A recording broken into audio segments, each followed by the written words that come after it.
हे पहा, ब्लॉगची सुरुवात केली आणि याच्या आधीच माझा लेक शाळेतून आलाय आणि नेहमीप्रमाणे 5च मिनिटं फोन बघू दे ना म्हणून त्याने मोबाईल हातात घेतला आणि आता त्याला पाहू नको म्हटलं.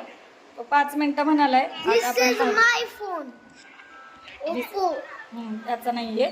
चला, प्रत्येक मुलाला वाटतं मला स्वतःचा फोन असावा आणि कमेंट करून तुम्ही सांगा तुमची मुलं असं करतात का. तर आता मी ह्याचं 5च मिनिटं ह्याला फोन पाहून देणार आहे. घड्याळ लावलेलं आहे आणि मी आता पुढच्या कामाला लागते आणि मग काय मी लागले माझ्या कामाला. इथे मस्त भरल्या वांग्याची भाजी केली आहे. वांगी तुम्ही नीट पाहून घ्या बरं का, किडके असतात आतमध्ये, आळ्यासुद्धा असतात. बऱ्याचदा तुम्ही कालवणावर सुद्धा आळ्या तरंगलेल्या कधीतरी पाहिल्या असतील. आपलं असं होत नाही, आपण बऱ्याचदा पाहून घेतो. आणि इकडे भात केलाय, पाहू शकता तुम्ही.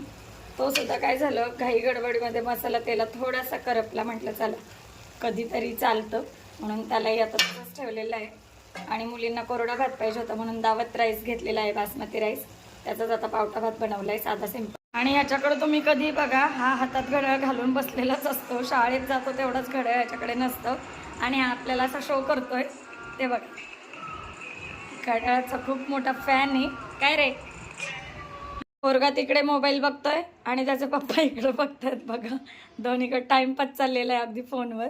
आमच्या दोघांची कॉम्पिटिशन चालू आहे, कोण किती वेळ बघणार. हो का, कॉम्पिटिशन चालली आहे म्हणतात. चला आता बघूया. हा, बॅग इथे ठेवलेली आहे. अंगापेक्षा बॅगेचाच बोंगा जास्त.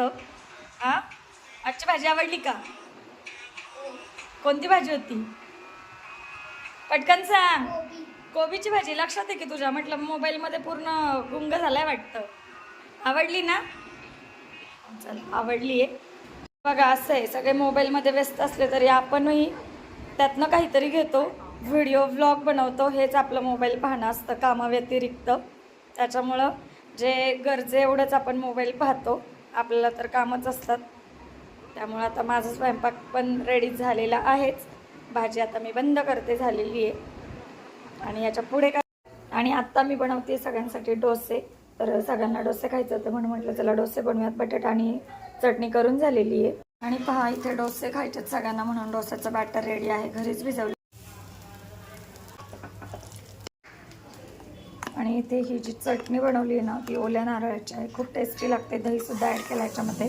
सगळे फ्लेवर, आंबट, गोड, तिखट, खूप छान. आणि हे जे तुम्हाला फळ दिसतंय ना, ॲक्च्युली हे इडलिंबू आहे, पाहू शकताय. आणि हे इडलिंबूच आहे, पण यांची साईज छोटी आहे. याच्यामध्ये भरपूर रस असतो आणि सालसुद्धा एकदम पातळ असते. भरपूर दिवस टिकतं हे. अगदी ऑरेंज सारखं दिसतंय, पण हे इडलिंबू आहे.